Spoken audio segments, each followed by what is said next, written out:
So has Luminar actually replaced Lightroom and Photoshop as the main photo editing software for landscape photographers? In this video, we're gonna get into that question. Let's jump into this. With the recent updates to Luminar in late 2024, has it actually surpassed Lightroom and Photoshop as the main editor that you should be using? Well, I'm gonna show you the edits that are responsible for me asking that question. And it's also why I think Luminar is now the best software for beginner landscape photographers to use instead of Lightroom and Photoshop, and why I've actually switched over to it as a 12-year professional, using it to edit my photos faster so I can get back out into the field. Let's look at a photo that we're going to be editing here. Let's look at this photo in particular, a blue heron that was just perched right on the edge of the ocean. A beautiful moment, and the lighting was great for this photo, but overall, if you look at this image, the lighting that I captured and the settings I were using weren't the best. It's basically if you had a great moment that was spoiled by a screaming toddler. So here's what we need to do to fix it. And this is where the real power of Luminar comes in. If I go over to edit, and this is one of the new tools within Luminar, it's called Twilight Enhancer. When you click on Twilight Enhancer,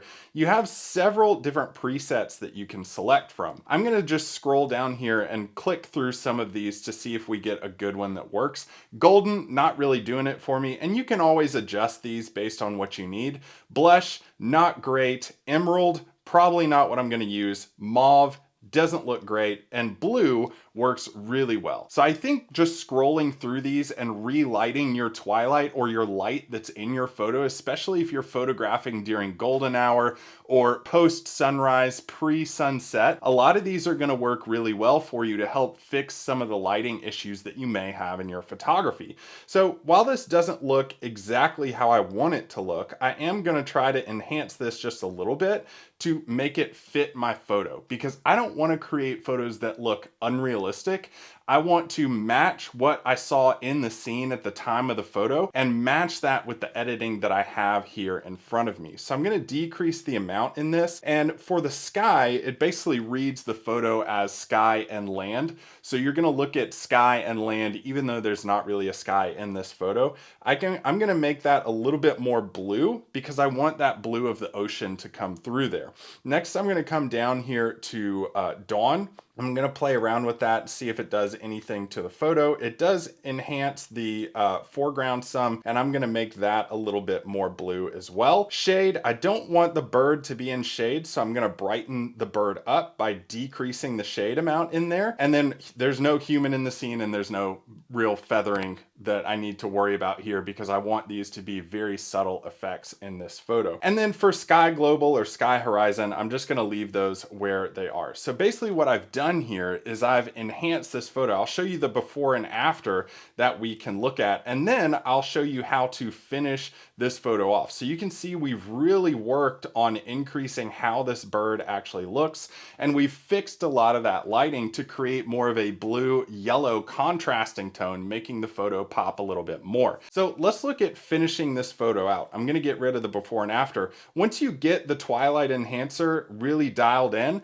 what I'm going to do is look at how much noise I have in this photo, and also the dust spots I have in this photo. So I'm going to go to up here to noiseless AI, and I have a little bit of noise in this using a higher ISO. So what I'm going to do is hit middle for about the mid range of the effect on this to remove out that image noise in this photo. So it's going to run its AI query and remove that image noise. Now I'm going to zoom out, and I'm going to go down here to erase, and this is my favorite tool in Luminar to use because it saves me a ton of time. I'm going to just go to remove dust spots. I don't keep my gear very clean, as you can probably tell by how much dust I have on my glasses right here, but I have dust all over the end of my lenses, and this saves me a ton of time and is extremely accurate. So I'm done with the erase tool. Let's zoom in here. See, I've removed the noise in this photo, and all of the dust spots in here are gone as well.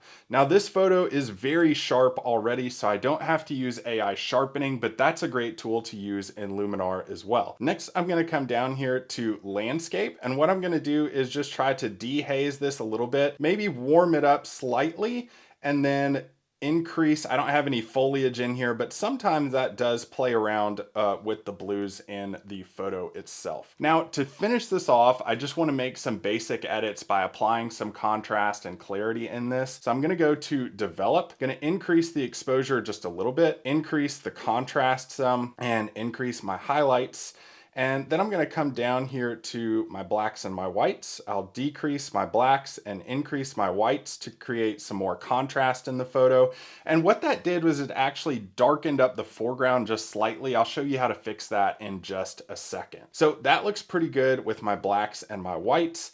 I'm going to go down to sharpness, and I'm just going to barely sharpen this up because it's pretty sharp already. Let's go down here and fix what we did with darkening up that foreground, and let's just fix that out a little bit. I'm going to come down here to relight, and we have brightness near and brightness far. I'm just going to increase that brightness near and try to bring back some of that light that I lost by editing this out. So I'm just going to brighten up brightness near, and you'll see it pulls in the bird as well. So I'm just going to have to be really delicate with that and see how that works, and then play around with the depth. And that looks pretty good. So in just a few minutes, I've taken a photo that was not great and improved it to a photo that I wouldn't be worried about posting on social media or my website, and because it looks so great with the Luminar edits. I'm going to do the before and after here so that you can see the before and after for this photo.